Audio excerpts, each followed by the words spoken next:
সরকারের পদত্যাগ এবং দেশ জুড়ে সকাল সন্ধ্যা হরতাল পালন করছে আওয়ামী লীগের নেতাকর্মীরা।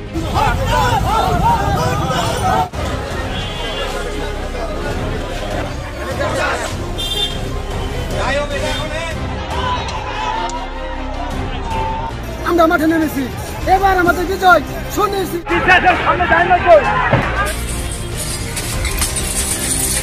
যতগুলি হোক আমরা রাজপথ ছাড়বো না, আমরা এই স্বৈরাচারী সরকারের পতন করব। বিভিন্ন জায়গায় বিশৃঙ্খলভাবে তারা পিকেটিং করার চেষ্টা করছে, আমরা কাজ করে যাচ্ছি। আমরা সরকারকে আমরা 5টা দফা দিয়েছি, আলটিমেটাম দিয়েছি।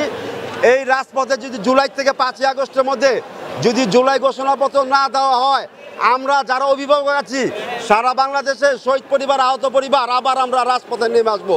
জুলাই ঘোষণাপত্র কেন দেওয়া হবে না? বিভিন্ন জায়গায় বিশৃঙ্খলভাবে তারা পিকেটিং করার চেষ্টা করছে এবং আমরা আমাদের দিক থেকেও আমরা জনগণের জানমালের নিরাপত্তা বজায় রাখার স্বার্থে, আইন শৃঙ্খলা স্বাভাবিক রাখার স্বার্থে আমরা কাজ করে যাচ্ছি।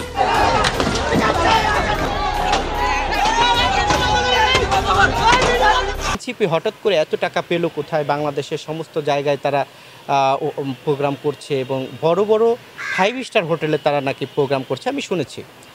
বাংলাদেশের মানুষের প্রত্যাশা ছিল 5ই আগস্টের পরে নতুন একটি বাংলাদেশ হবে, যেই বাংলাদেশে গণতান্ত্রিক মানুষের আশা আকাঙ্ক্ষার পূরণ হবে, কিন্তু সেখানে কেন যেন সেখান থেকে পিছু হচ্ছে। কারণ এনসিপির নেতারা নানান রকম অপকর্মে জড়িত হচ্ছে। ইতিমধ্যে আপনি জানেন যে নারী কেলেঙ্কারি, অর্থ কেলেঙ্কারি।